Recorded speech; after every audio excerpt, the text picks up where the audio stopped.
point son corps, que son corps était déjà usé puisqu'il avait près de 100. Vous savez de qui on parle? On parle bien d'Abraham. Et que Sarah n'était plus en état d'avoir des enfants. Deuxième élément important, verset 20, la Bible dit il ne douta point. Verset 21, ayant la pleine conviction que ce qu'il promet, il peut aussi l'accomplir. Quand vous voyez quelqu'un qui est stable, doit avoir ces trois nomenclatures. La première chose, c'est qu'il doit être capable de ne pas faillir dans sa foi. Vous savez, quand on parle de ne pas faillir dans la foi, ce n'est pas des mots, c'est une attitude. Ça veut dire que tu es dans des situations, normalement ta foi doit être capable de dire je réponds ou je ne réponds pas. Voilà Moïse qui était devant la mer rouge. Ça, c'est pas beaucoup de bavardage. C'est on doit passer. Donc on fait quoi? Le Dieu avec qui tu parles interagit pour qu'on puisse passer. Ta foi réagit ou pas? Parce que quand vous êtes devant des situations, il faut que vous compreniez que votre foi sera le déclencheur. Si vous voulez des personnes stables, comprenez une chose, c'est qu'il faut que vous soyez capable de ne point douter, de ne point faire faillir votre foi. Parce que la foi est un exercice dans lequel tu ne dois pas échouer. La Bible dit, le monsieur avait 100 ans.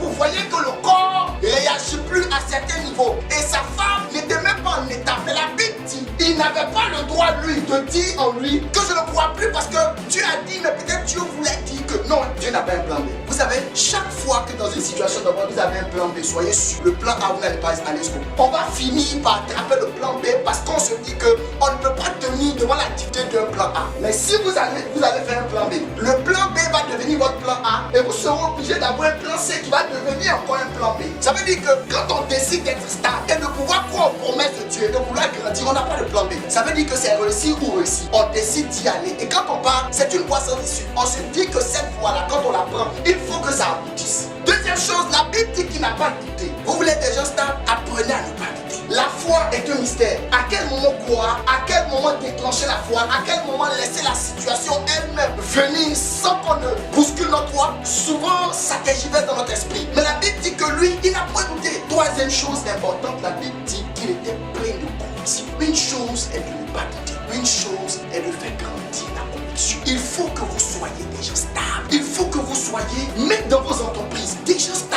Ceux qui on peut compter. Pourquoi dans ton entreprise, on donne de la promotion à un et puis toi, on ne te donne pas la promotion? Qu'est-ce qui fait que toi, tu n'as pas la promotion? Pourquoi? Tu pries le Seigneur, tu es régulier dans les trucs, tu fais des choses normalement. Mais pourquoi tu n'as pas ça? Est-ce que tu es stable?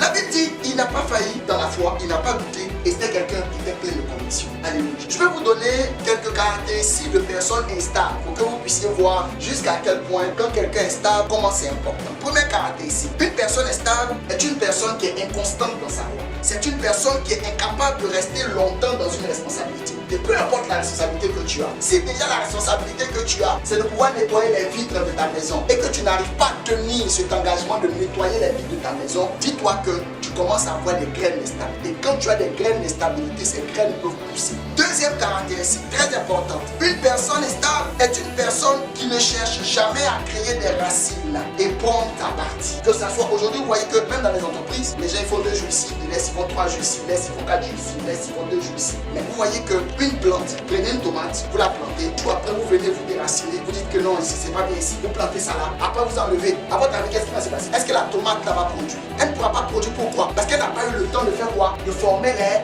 racines. Voilà ce qui est important quand on est en Christ. Les racines, ça prend du temps. Parce qu'en fonction de là où tu vas vous envoyer, et la manière pour nous d'avoir des racines, c'est d'être stable dans le moindre des choses que nous faisons. Il faut que tu sois capable d'avoir de la régularité dans ta vie de méditation. Tu médites aujourd'hui, demain tu ne médites pas, après demain tu médites. C'est-à-dire qu'aujourd'hui Dieu ne sait même pas à quel rythme tu médites. Aujourd'hui la question c'est que tu dois te la poser. Où est-ce que j'en suis avec lui? Parce que vous savez, la vie chrétienne c'est pas du bavardage, c'est une vie. Et une vie c'est un assemblage d'habitudes. Et ce sont ces habitudes-là qui vont te donner une attitude qui va te permettre d'être différent de l'un. Et pour ça, tu dois avoir des choses que tu fais couramment pour le Seigneur. Si tu dis que tu jeûnes tous les mardis, les jeûnes, fais-le sans pression, mais fais-le. C'est un signe et un indicateur que tu dises à Dieu, tu peux compter sur moi parce que je suis stable.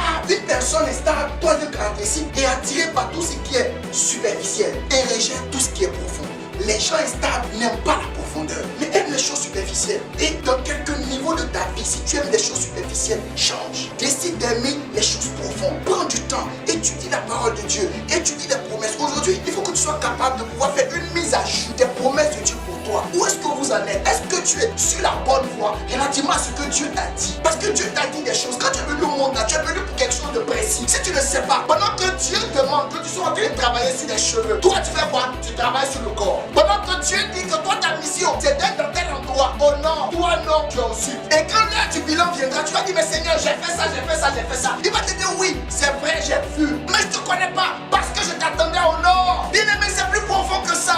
Ça n'a rien à voir avec venir à l'église, ne pas venir à l'église, ça n'a rien à voir. C'est une question de mission. Et une mission est soutenue par une autre mission. Quand quelqu'un se lève en mission, on lui donne un papier. Dessus, ça dit combien de temps il doit faire là-bas. Quelle est sa prime qu'il va pouvoir gagner. Quelle est ses tâches qu'il doit effectuer. Et quels sont les éléments qui doivent comporter le bilan de son rapport après l'ordre de mission. Ne me dis pas que tu n'as pas reçu un ordre. Parce que si tu n'as pas reçu d'ordre de mission, non, fais une pause. Dis Seigneur, où est-ce qu'on en est? Parce qu'en réalité, c'est ça. Imagine que Dieu, dans son plan, tu dois chanter. Et tu dois te promener. Si ton ordre de mission, on t'attend à Kakari, et toi, non, toi, tu es à Ottawa, ou bien tu es dans un point, on ne sait pas. Pendant ce temps, tous les gens de la mission t'attendent. Les anges ont été disposés dans cet endroit. Tout est propre. Maintenant, toi, tu es à Ottawa. Et quand les choses deviennent difficiles, tu dis, Seigneur, pourquoi c'est difficile? Mais tout était programmé. On t'a programmé une chambre. Tu es obligé de dépenser de l'argent pour aller payer une chambre dans un endroit où on t'attend pas. Quand t'es là-bas, ils ont déjà tout planifié. Tu as ta chambre, il y a des gens pour t'accompagner, il y a même quelqu'un qui va traduire la langue. Tout est bon. Comme l'ange à qui Jésus a demandé à Pierre et à Jean de suivre pour préparer la Pâque. Il dit, suis l'homme à la tâche. Et la maison était déjà préparée.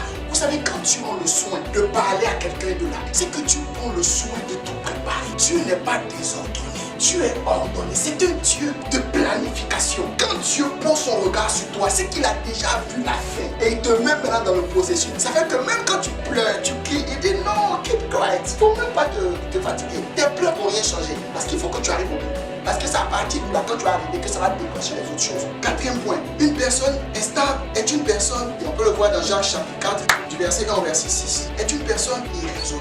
Une personne, cinquième point, une personne instable vit une autodestruction. Elle est rebelle à l'autorité, à la discipline, elle est désordonnée. Sixième point, elle est à la recherche des choses qu'elle ne trouvera jamais. Vous allez voir que les gens instables vont être en train de courir sur des choses qu'ils savent pertinemment qu'ils ne vont pas trouver.